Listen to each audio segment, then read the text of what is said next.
behave properly. Indeed. I'm sure you will. Indeed. Hi, Alex. Yeah. Okay, so all the attendees can just message. Yes, they but can. Not so we're now live on Facebook and LinkedIn. So good afternoon. Welcome to Action Coach Birmingham. It's great to have you with us. We're both live on Facebook and LinkedIn for our Lunch and Learn sessions. And it's great to have today's guest just after a warm bank holiday weekend. You're probably thinking, how am I going to catch up on my admin? Well, we've got the perfect guest today in Janneke Ock from Time Assist. Hi, Janneke. How are you? Hello, Steve. I'm very well. Thank you very much. How are you? I'm fine, thank you. I'm fine. I'm wishing I was outside, but my cable isn't quite long enough to sit in the garden, so I'm back in the office. But I'm good. It's great to have had an extra day off for the weekend, wasn't it? Indeed, absolutely. And hopefully the weather will stay so lovely for some time now. Indeed, yes. A good chance to recharge the batteries. And if you're at home this bank holiday, long bank holiday weekend or half term, hopefully you've still got a chance to listen to us and learn a bit more about time management and how we can some great tips from Janneke on organization, I think, isn't it, Janneke, and how to really get yourself in the best possible way and how to learn to love admin, I think was the phrase you used with me the other day. So we're going to be talking all about that this Lunch and Learn. If you are on Facebook or LinkedIn, please do comment, ask any questions. We'll do our best to respond to you during the webinar. Our contact details are on the screen, and for the majority of the webinar they'll remain on the screen, so you can contact either Janneke or myself with any questions after the webinar as well. But I guess the starting point for me, Janneke, is just for you to tell our listeners a bit about what and who Time Assist is and what do you do? Sure, of course. So Time Assist it's exactly what the name says. We assist in time. So we are an executive virtual assistant company. So what we do is everything that you would expect a virtual assistant to do, but also we do so much more than that to the sort of what we'll be talking today in terms of also a bit of education, that there's a lot of things that business owners can do themselves, and also not just business owners, but in our everyday lives, that there is a lot of things that we can do ourselves, not having an outsourced help, where we can help as well. But mainly it's just because I love admin. My team loves admin. We have absolutely embraced our, those high school geekiness with the big glasses. That's who we are, and we are proud of it. And we love doing things that apparently, can you imagine, that a lot of people like admin, and I don't understand why. Well, I'd love to, for the next 45 minutes, Janneke, I hope we're going to understand why you do love admin, because I think I'm probably on the camp that doesn't love admin as much as I should. But no, it's great. And what I learned from talking to you the other day, Janneke, is that you also have your own VA. So as well as being a VA business, you have your own VA as well, which just shows the importance that you value in actually what a VA can bring to any business. One of my favorite films, Janneke, is this one, Back to the Future. And it always reminds me about time management, because I often wish I could go back and catch up on the time that's lost, or perhaps do something a bit differently because I've rushed it and not done it on, giving myself enough time to do it. Do you find that's a problem with business owners? They sort of trying to cram 36 hours into a 24-hour day, or perhaps trying to do things too quickly? Absolutely. It's that kind of thing where we always, unfortunately, we overestimate our capacity, our time, and most of all, our brain space. Because it's no matter how much you would think that, oh yeah, I can do these and these things, but then some distraction comes in, you start thinking about certain things take longer, and guess what? There has to be some time to recharge batteries, aka have some sleep as well. Absolutely. But hindsight is always a great thing, isn't it? So yes, you just say that, overestimating our brain space. It reminds me when I was a child, I used to overestimate my stomach space, and always, I'd always put more on my plate than I could imagine. But talking about overestimating a space, I love this analogy with time management, and I'm sure you're familiar with it, the pebbles, the rocks, and the sand. And I think one of the biggest learning things for me since being a coach with Action Coach is really differentiating what the rocks are in my business or in my time and what the sand is and what the pebbles are, and the rocks being those things that really do help us to grow our business, and perhaps the sand being the admin that we can always get support and help with. So it's focusing on, it's understanding what the most important, most crucial things are. Is that, how do you see that, Janneke? Yes, absolutely. It's, well, I think it's the photo there actually illustrates it's pretty well in terms of it's the prioritizing. That's the thing, but also having some common sense. I think a lot of things that we do in our everyday life is related to common sense as well. And as you can see, it is, what do you do? Do you do it literally by the order? So you put the smallest things first, you put the sand first, and you can see that the content is exactly the same. And yet in one jar, it all fits in, and in the other jar, it doesn't. So I wonder, why is it so? So it's the same. It is our brain space. It is making sure what is important, what do we need to definitely keep in, and what are those like supplementary things as well that also help out. Now, Janneke, in Time Assist, in your organization, you work with, I guess, a whole range of business owners in all industries. Do you work across industries? Is that fair to say? Correct. Because, and the reason for that is it's quite simple, because we don't all those activities that we do are similar no matter what industry you're in or which profession you're in. You still need to do those things in the business. You still need to make sure that your emails are up to date. You still need to set appointments. You do still need to make sure that your day-to-day bookkeeping is up to scratch. You need to make sure that you constantly do post on social media. You do send those follow-up emails. You do those quotes, and the list goes on and on and on. And then you put, no matter which profession it is or no matter which industry you work on, those are the elements that are you cannot change them. You do have to do them. When working with clients here at Action Coach, Janneke, there's sort of 4 foundation stones that I talk about often. One is the finances, one is about systemization or delivery of the business, another is about planning, but the 4th one is all about time management, and it's often the place where I start, because it's often causing the biggest issues. Why do you think it is so important to be organized as a business owner or a senior manager in an organization? Well, the answer is simple. If you're not organized, how do you keep a control?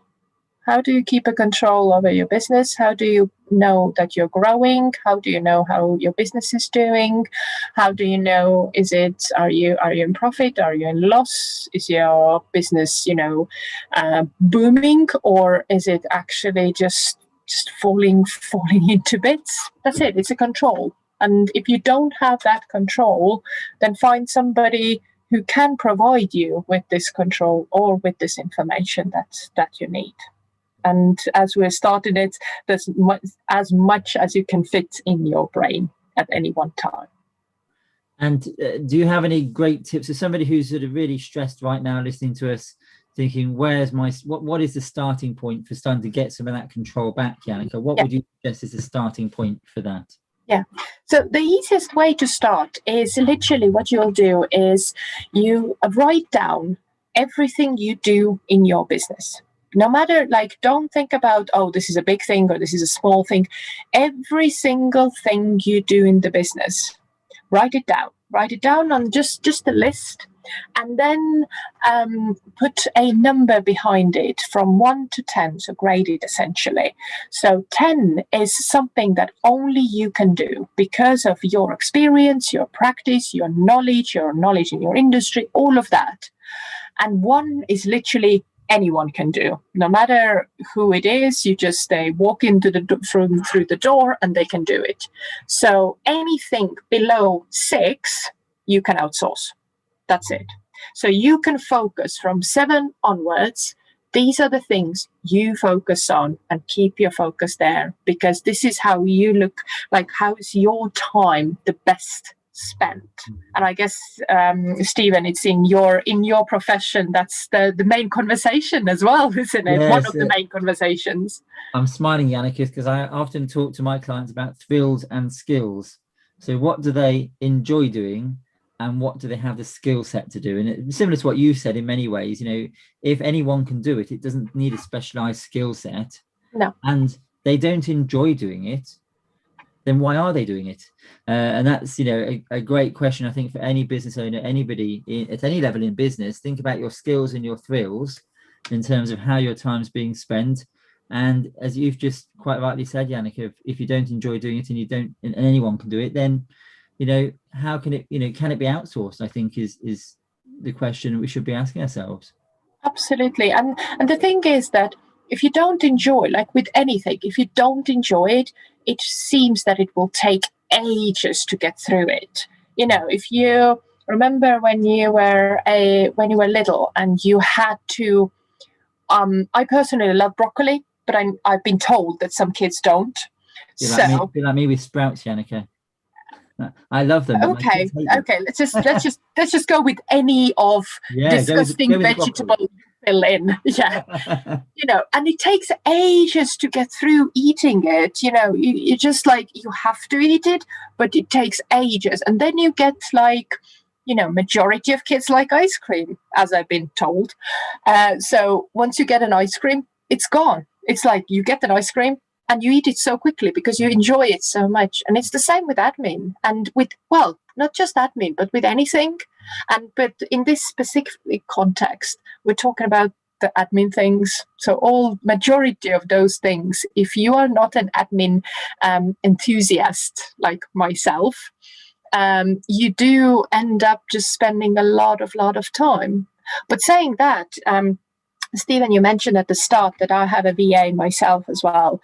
And it's not that because I don't enjoy doing my own admin, but for me, it's I prioritize where I spend my time in. And that's the thing, because, and also, how do I know how to suggest things if I don't go through things myself? Like if I don't experience it myself, how can I say that? I mean, saying that, the VA that is helping me is one of my team mates, so it is from my team, so it's not an external VA, so it's still one of the team. Yeah. But regardless, I personally don't do it because I have to focus on business development. I have to grow the business. I have to make sure that there is work coming in. So regardless of what do you do, you need to understand what are the priorities, and also what are the priorities. And I'm sure, Stephen, you're talking about this as well, is the personal side. What are the priorities? So if you don't do this from 1 till 6, list of 1 to 6, what can you do during that time? Can you spend with kids? Can you go home and read that bedtime story? Or can you focus on business development? Can you focus on more doing those things that are only your, it requires only your skill set? Yes, I often use the analogy, again, Yannick, here at Action Coach, of the captain on the boat. If the captain is always in the engine room, doing the emails, doing the admin that you've talked about, then how can that captain ever be up on the bridge, plotting the journey, looking for the opportunities, looking for the threats in the industry, in the business? If they're in the engine room, the boat might still be floating on the water, but it's not going anywhere because absolutely there's no plan for it. And you talked a bit there about doing, how long it takes to eat a broccoli. We all procrastinate, don't we, on the things we really don't want to do. And one of the most common things I talk to clients about is their invoicing. The number of clients that say, "Oh, I need to get my invoicing done," and they've done the work, but it's the invoice that's going to get them paid, and yet it's the invoice that often hasn't been sent out. Yeah. What is it about admin, Yannick, that you absolutely love? What is it that drives? I've had people on webinars before talk about our why. What is it that drives us? What is it about admin that you absolutely love that perhaps other people haven't got? For me, it's about business systems. My background is in project management. I love, but also project management in creative industry. I believe that my sweet spot is where I have to engage both sides of my brain. So the creative side and the analytical and logical side, because business systems are the ones usually that require that how to make things happen, how to make things work. And what I mean about business systems is, for example, you, especially it's very vividly observed with owner-led businesses. So especially they want to grow. It's like, okay, you get a new person on board. Either it's an apprentice maybe or an employee, regardless. It's very much a, I don't have time to do the training. I need to spend so much time. I need to invest the time and so on and so forth, which, yes, in all fairness, you do. But at the same time, do you need to invest time and energy on absolutely everything? Is there something that you can prepare? So the good analogy is, for example, like contracts. Whenever you work with somebody, whichever business it is, one way or another, you get to sign a contract. So do you reckon that somebody who sends you the contract writes down the contract every single time, the entire contract? Or have they actually made it as a template and just slotted in your name, address, and whatever other information is required and send it over to you? So how much time would it take to actually physically type up this contract? Especially if it's a small script as well, it will take, good 30 pages, no matter, depending on a contract and font size. But also, how much time would it take once you have it? You just open the template up, fill in the slots, and send it off. That's it. And business systems is very, very similar. Once you have systems in place, once you bring in somebody else, it's just easier to do. But also not just bringing on somebody else, but when you deal with your clients, what is the procedure you follow? How does it actually, what impression it makes to your clients, how you deal with things? The simplest way is quoting. How do you send the quote? When do you send a quote? People do expect quotes like that. But if you have a backlog of notes that you need to type up and you need to create a quote every time from scratch, how long does it take for you to actually, guess what? You need to do your own work as well. You're talking a lot about systems and templates there. It comes from your project management background. The question from Sarah, which I think you've touched on already partly, is, once you've realized the importance of being organized, how can somebody ensure they keep themselves organized on a day-to-day basis? Are there any quick, simple tips and hints, Janneke, that you want to share? That I think you've just touched on one being templates, but anything else you want to share? One is templates, but the other thing is, I think my favorite are to-do lists. So how to be organized with your to-do list, because what does it actually mean being organized? It means that you do what you're supposed to do or promise to do in the time you're supposed to do it or promise to do it. Mm-hmm. That's it. So how to do it in the best way so you're not, again, overestimating your time and brain space and afternoons and lethargy and all that kind of thing. But at the same time, do everything and you can actually promise, on the promise over deliver. So the best way to do it is not to have a separate to-do list. I know there's a lot of controversy about this, but this is something that works for me and for quite a few of my clients as well. Have your to-do list in your calendar.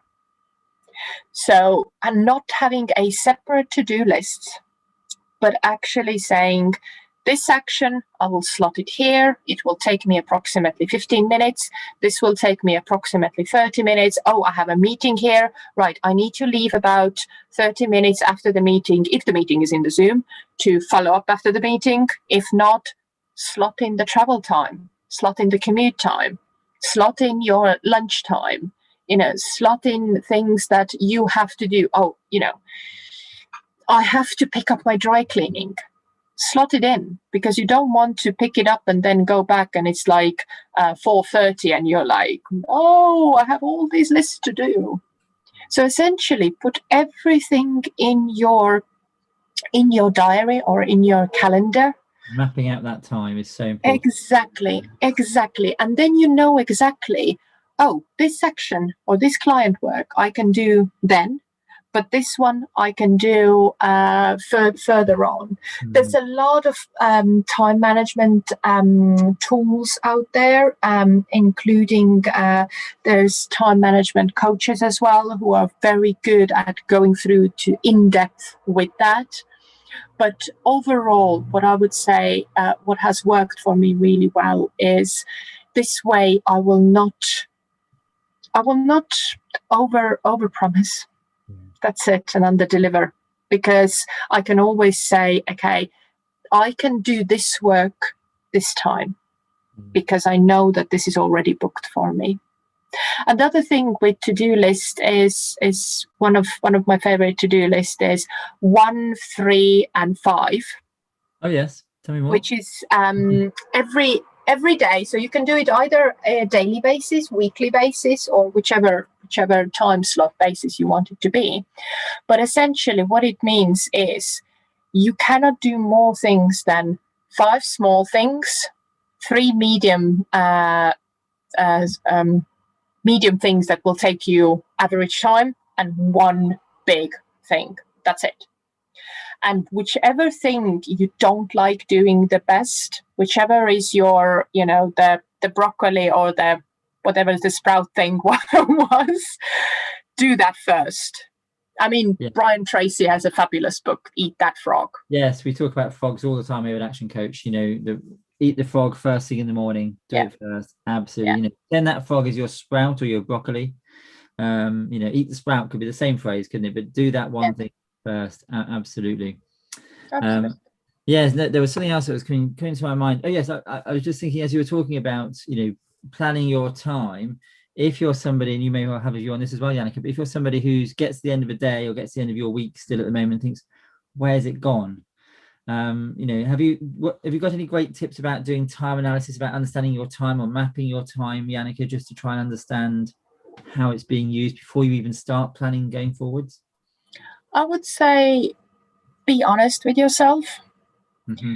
Be honest with yourself and see what are you actually spending your time doing. So this comes also to the game of distractions. We are living in a constant distraction society. It's like, you always have, scroll. You're constantly that. So how do you eliminate that? Again, it's very individual. Some things work better for some people, others not so much. For me and for quite a few of my clients, what works best is the very basic thing, but mute all your notifications. Please do mute all of those. You can have your WhatsApp on your phone or desktop. You can have your emails, but just mute them because, and if nothing else, it's also the basic respect towards somebody when you're in Zoom. Because if you're at like one-to-one meeting and you constantly see somebody's like bing and you see their eyes like going to the corner, right in the corner, and like, yeah, I've lost you already, haven't I? So it's like it's such a basic thing, but it makes such a difference. So it doesn't mean that some industries require an instant response to their client queries, which I fully get it, but have a allocated time then when you deal with notifications, queries, everything. But what I'm talking about is if you require, for example, an hour pure client work, which demands your full attention, just mute the notifications. Because there's so many times when various tests have been done and the science behind it. It's like how many minutes does it actually take you to get back to your work once you've been distracted and all of that. you know what, just make it simple. I need to prepare for this presentation. Therefore, I will need at least an hour of no notifications. So, and especially because it's so easy to just mute them. That's it. You can Yes. always unmute them afterwards. Well, you're talking to somebody whose phone's been on mute for the last 2 years, Yannick. I just leave it on mute the whole time. But Or do that. And that's in why the doing, reason why I get a hold of you. yes, that may be part of the challenges that I have set times I look at my phone. But in terms of that distraction, you talked about the squirrel here, the squirrel there. The danger, if we just focus on what comes over our desk all the time, is it will get that reputation, won't we, for somebody who sees goals and sort of project management as pointless, and relationships will start to damage, and we will really never get to complete anything to its absolute best because we just keep being distracted all of the time, don't we? So it can be quite a dangerous place to be if you're there all the time in that working in that way. It's the mental well-being as well, because it seems like it's like a massive cloud on top of you, and some people might like cloudy weathers, but it's just this heavy cloud, when there's outside, when the air is really heavy and just wearing you down, and it's just like another email, and it just might be a simple email, but that will just be the straw that broke the camel's back. It's so simple, and sometimes, like, if we talk about, I think the easiest example would be emails, because well, you touch on emails, and you remind me, Yannick, of my first job. Now, I'm a few years older than you, maybe more than a few. And my first job, the boss didn't have a computer, and so everything had to be done by memo. And we had to write. We printed out our memos and put them in his pigeonhole, and we got scribbles back, and we had to, you can imagine how much time was spent reading memos and writing memos. But emails have become such a challenge. They're a great way to do business and to speed up communication, but also can be one of the biggest challenges for us all in terms of, I think, as you've said to me before, we can live without them, but we can't live with them. We can't live without them, can we? And it's, and Simon was just asking the question on emails, which is why I've come on to it. How do we cope with managing huge inboxes? I'm not even going to tell you, Yannick, how many emails are in my inbox. I think you'll fall off your chair, but not unread ones by any chance, but just I don't like to delete them. That's why I need to file them. I need to outsource my filing of my emails. There's a BFO for me today, a blinding flash of the obvious. But how do we cope with emails day to day?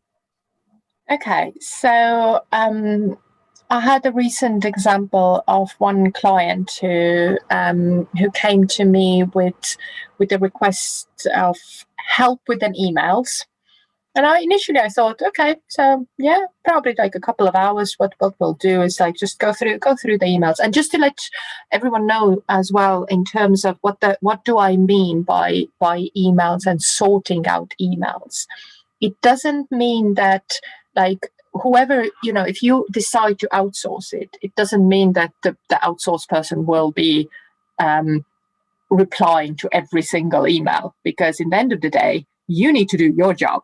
So it's not about that. So what I'm talking about when I'm talking about outsourcing help is the prioritizing.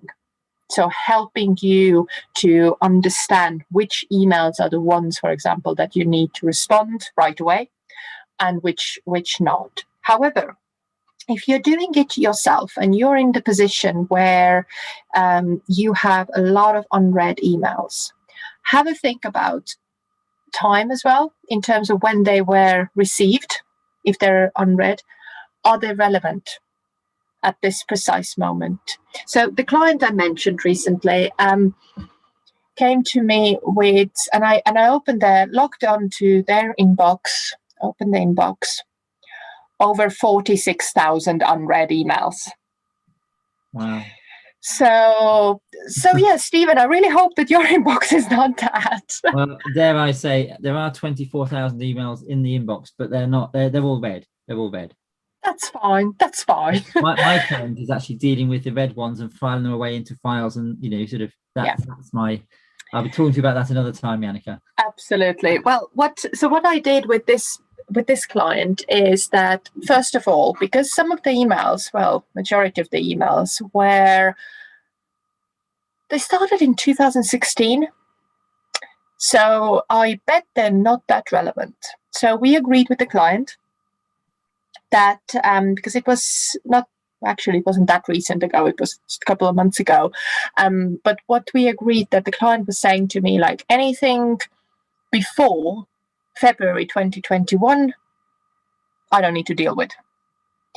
Obviously, we all know there's going to be that one note, or somebody will say, I let you know about this. Yeah. I've already told you about this. So I couldn't like just go and delete all the emails, because first of all, it's not my right to do, but also it's the responsibility, because you need to still be able to retrieve the data when needed.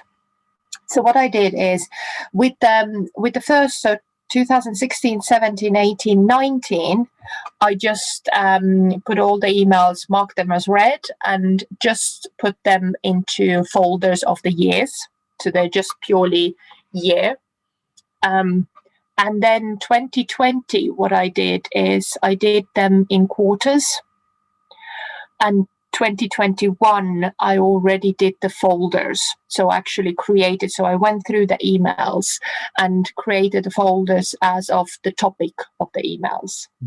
Of course, try to unsubscribe. So try to unsubscribe as much as I could from anything which was newslettery type of things.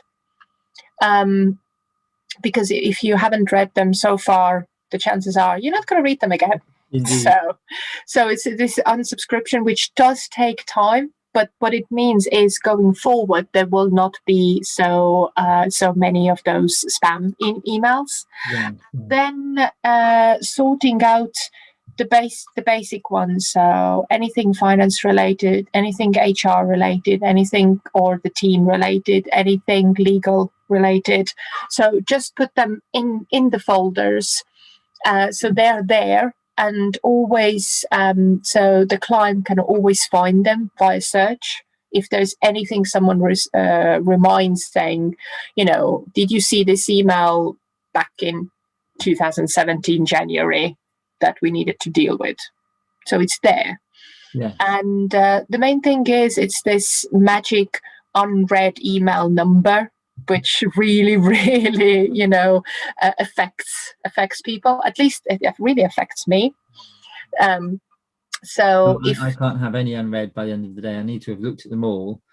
Yeah. Well, even if it means I haven't deleted it, at least I've looked at it. The only danger by doing that is, if you read the email but don't action it, that can be a bit of a downfall, can't it?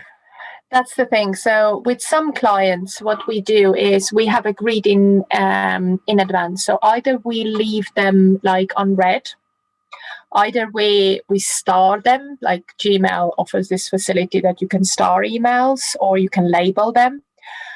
What you need for people to actually action, or you create folders. You create folders, meaning need to action now, so level 1, and anything that has been actioned in that folder will move to the relevant folder of the topic. Anything in folder with level 2 is, you need to action it this week. So again, by the end of the week, it needs to be empty. Yes. And everything else, you know what? It's not, either it's not relevant, or it's just FYI. And I do find this with a lot of businesses, is that the team CCs the director into a lot of communication. Yes. Hence, there's a lot of like, do I need to actually action it or not? Or is it just FYI? So it's also, again, coming to business systems, saying, what is the communication with the team? That if you're emailing to director, or if you're CCing director, and there has to be a very, very specific reason. If not, do not do that, because otherwise it's how was this the fairy tale where the boy was crying, wolf, wolf, wolf, wolf, yes. And then everyone rushing to save him, and then finally when the actual wolf came, no one came, because they thought that he's just playing around. I've worked for managers and I've got, clients who get copied into everything, and it gets to the point where they just ignore every email unless it's to them directly. So there is not a lot of point in copying people in unless you want them to action, in which case you may as well send it directly to them rather than copying them in and name them in the email.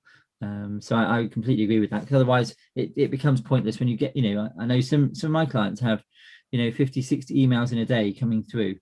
So it's important to make sure your email is clear, to the point, and you're asking them specifically what you want from that email.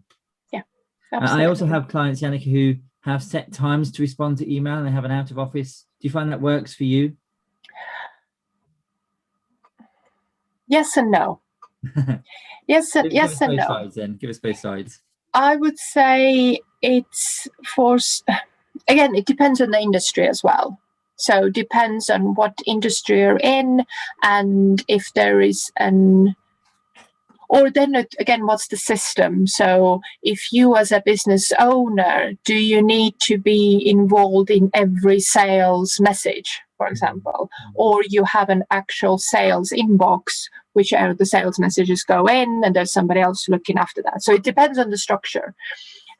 With having out of office messages, it can become sometimes a little bit annoying, but at the same time, it's managing the expectations, which is, I think it's quite a fair point to say, because then you know that you're not expecting email back right away. However, I have noticed that especially during the lockdown and pandemic time, the email response time is not assumed to be instant, if it makes sense. So, I don't assume that people will email me back right away. If there is anything you need to action right away, then I call people. Or if I see that somebody's calling me, I will make sure, if I'm not at the meeting, I will take the phone or, of course, call back. But it seems like email should not be assumed to be an instant messenger, because that's not its function. No, absolutely. Yes, I completely agree. In terms of time management, so we talked a bit about emails, we've talked a bit about priority lists and sort of target lists, etc. Is there any other area of business for senior managers, business owners, Janneke, that you feel actually from the clients you've got, this is one of the top areas in which you can save clients time? Document sharing. Right. Especially now, working, like a lot of business, obviously majority of businesses working online, and seeing that a lot of businesses are not deciding deliberately not to go back to the office and still working remotely, or working like part remotely. So, for example, that you go to a meeting face to face, but actually your day-to-day work is remotely. So there's a lot of opportunities to share your information or share your files in the cloud system. But also, I'm very much fond of that, because it's information, sharing information in a way that if we are working remotely, you rather overshare than undershare, because there's always going to be the case of, I didn't know this, somebody told me.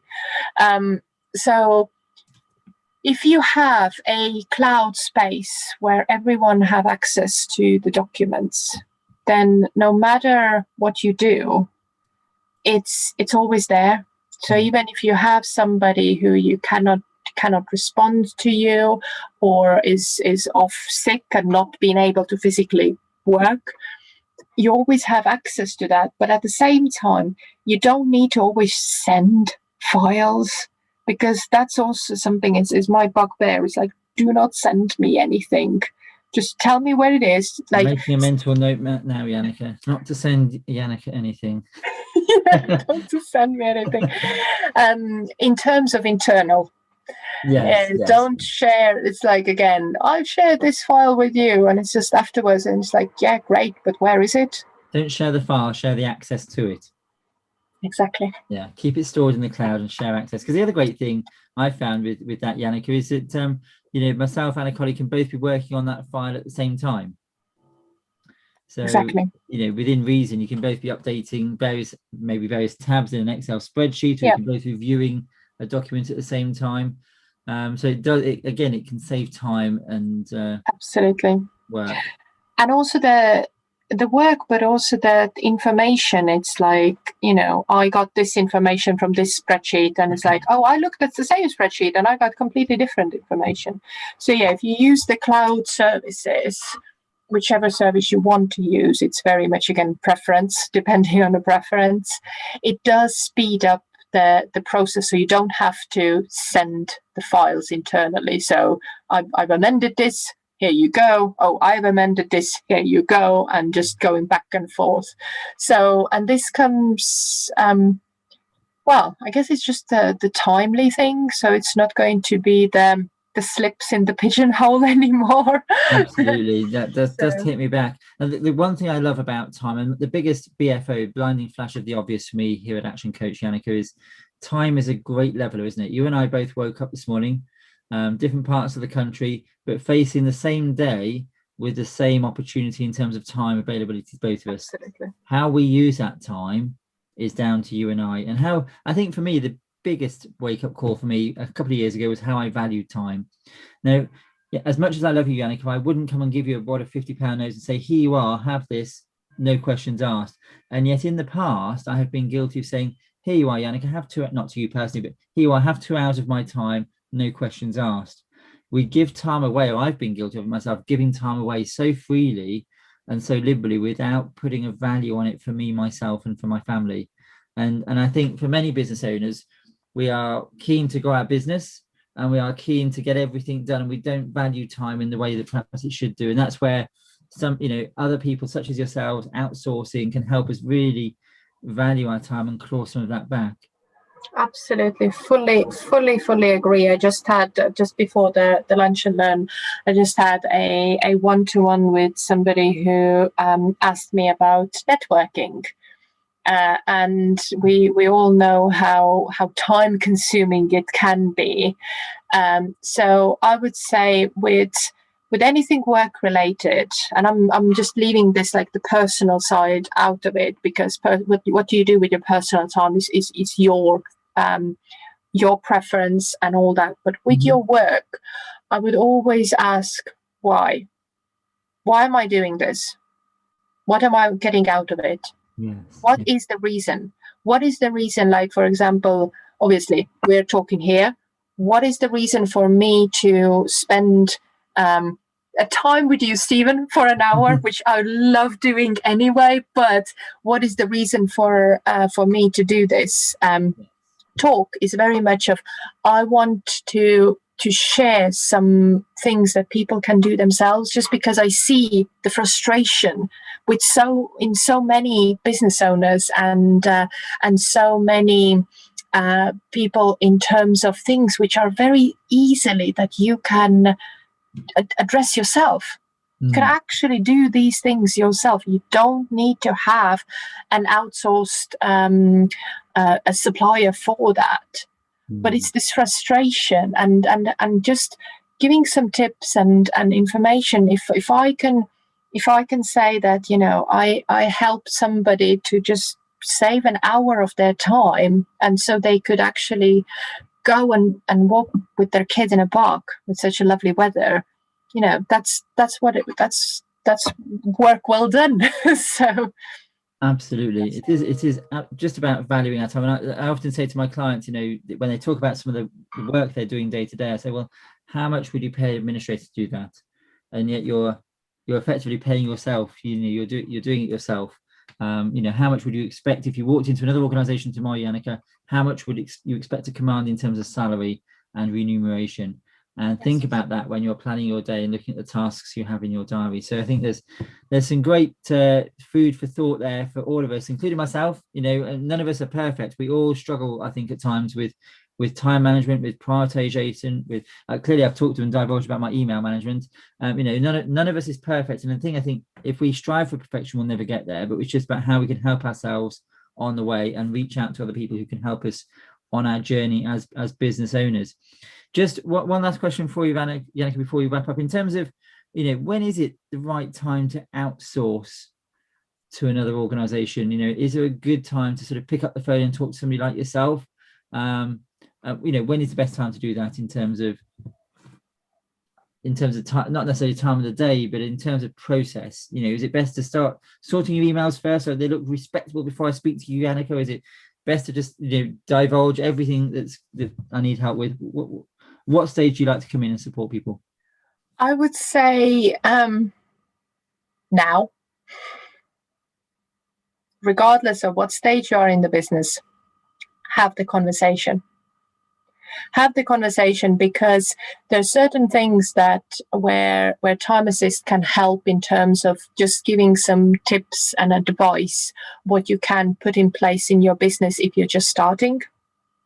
So you're not actually growing to that obstacle and then it's like, oh no, what am I doing now? That you can actually avoid a lot of things as well, a lot of challenges. But at the same time, then obviously we can help outsource in the future. But at the same time, I'm always saying, have a conversation. It doesn't cost you anything, but at the same time, you could actually get a little bit of more understanding. What does outsourcing mean? Because our businesses are, they're our babies, and you need to have like a proper interview to a babysitter to make sure that they are qualified enough to actually look after your baby. Of course, absolutely. So yeah. And in terms of the kind of work, so just to wrap up a bit, really, Janneke, what sort of support can you give to organizations, to business owners? And does it have to be the business owner? Do you work at different levels as well? So tell us a bit about what you can do to help. Absolutely. Majority of time, because we do work with predominantly SMEs and micro businesses, it is a business owner, because it is about decision making, because still outsourcing, it is an investment. Regardless of how you outsource, it always is an investment. But saying that, we are working also with some of the larger companies who already have admin or like a full-time staff on board, but admin perhaps who deals with everyday admin. Mm-hmm. So like a receptionist type of person who would help with everyday admin work. And we are coming on board to deal with business systems, more higher level of admin. However, we absolutely were open to, as we were saying, we do any types of admin work, from as simple as entering business cards into spreadsheets to prepare for your CRM system, to, as you mentioned as well, helping with day-to-day bookkeeping, helping with some social media posting. So helping with those email management, diary management, booking for events. If you are looking to sort out travel booking as well, perhaps something like that, whenever we can properly yes. Travel again, to working on your website, updating the website when you have something really small that you don't need the entire website design company to back you, but you just need things here and there a little bit to be amended, to more complicated dealing with setting up the CRM systems, setting up business systems, dealing with templates, working on what is your folder management in your cloud system. So it's very much, it does vary. However, our prices do not change regardless of what the product is or what the service is that we offer. And for that specific reason, because if the company comes to us and say, oh, I need actually this Excel spreadsheet to be cleaned up a bit, and then we realize that once we've done that, there's a lot of other things we can help the company to become more productive. However, it will be higher level work, hence more expensive. Then the company will say, no, I thank you very much, I don't want that.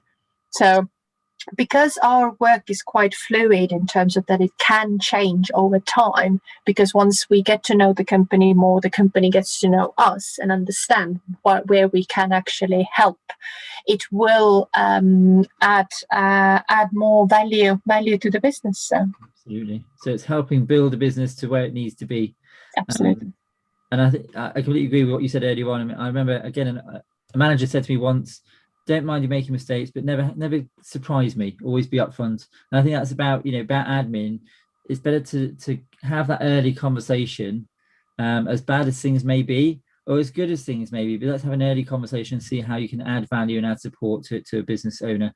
And often getting a VA, we haven't really touched on it today, but it's often the first step from a solopreneur to building their business. It's often one of the first things they take on, one of the first roles they outsource is that VA support. So if you're a solopreneur listening to us this Lunch and Learn, please do reach out to Janneke, and she will talk you through the first steps of how to build your team, and she can be, or her team can be part of your team, and work in partnership together, which is what we love about working and talking to so many of our great contacts here at Action Coach.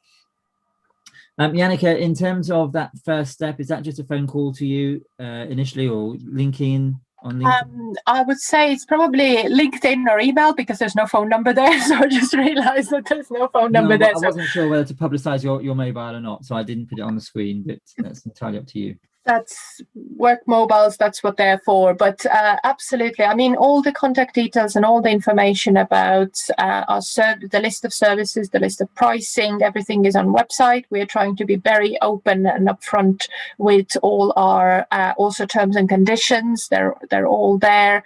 If you want to have a look, I do post on LinkedIn, I would say daily, majority of the days, tips about some like productivity tips as well. So feel free to connect with me on LinkedIn, or just drop me an email and just say, let's have this conversation, and I'm happy to do so.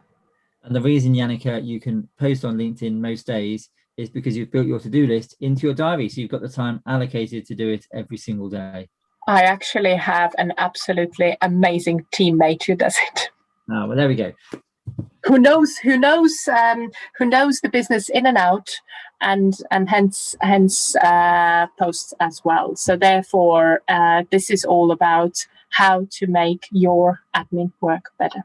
Absolutely. You've delegated what you feel can be done by somebody else. There we go. Great example. If you've enjoyed listening to us this Lunch and Learn, I hope you have. We also here at Action Coach offer a huge range of different opportunities and ways in which we can help you grow your business. We've talked about VA support and outsourcing to organizations such as Time Assist today with Janneke, a great way to help you build your business. Equally, there's lots of other areas of the business such as marketing, sales funnels, looking at your planning, your financial management, looking at systemization. We've touched a bit on that today with Janneke. There's one of our great products is 30X, our growth club, which is 30 online short workshops, webinars, along with a weekly accountability call and a 90-day planning session. £30 a week with no contract. Again, we want to be really transparent about our pricing. It's £30 a week, no contract, including VAT. And you can dip your toe in the water and see if this is something that would work for you and help you grow your business. If you want to find out more about that, there's my contact details on the screen. There's Janneke's contact details on the screen. And we both absolutely have a common passion for helping you grow your business. That's why we're here today in different areas of business. So thank you, Janneke, so much for joining us. Thank you for inviting, Stephen. We've talked about the value of time today. So thank you for giving up an hour of your time to join myself and our listeners today. And I'm sure that there'll be conversations that will come on the back of this for both of us. And I hope most of all, for those who are listening, there'll be those BFOs, those blinding flashes of the obvious of ways in which you can perhaps streamline your admin, streamline your time management, and reach out to those who are there ready and willing to help you with it. But with 6 minutes spare, so I'm doing well with time, I'll let you get on, Janneke. We can all go and get some lunch. On this Wednesday coming, we have our next Lunch and Learn guest, which is Gary Beggan, talking all about martial arts and how we can use that to help with our mental health as business owners and as business leaders. So looking forward to what Gary has to share with us this Wednesday. But for now, stay well, stay safe, and we'll see you on Wednesday, and we'll see you very soon, Janneke, on another of our Lunch and Learns. Brilliant. Thank you very much. Have a good day. Bye. Bye-bye.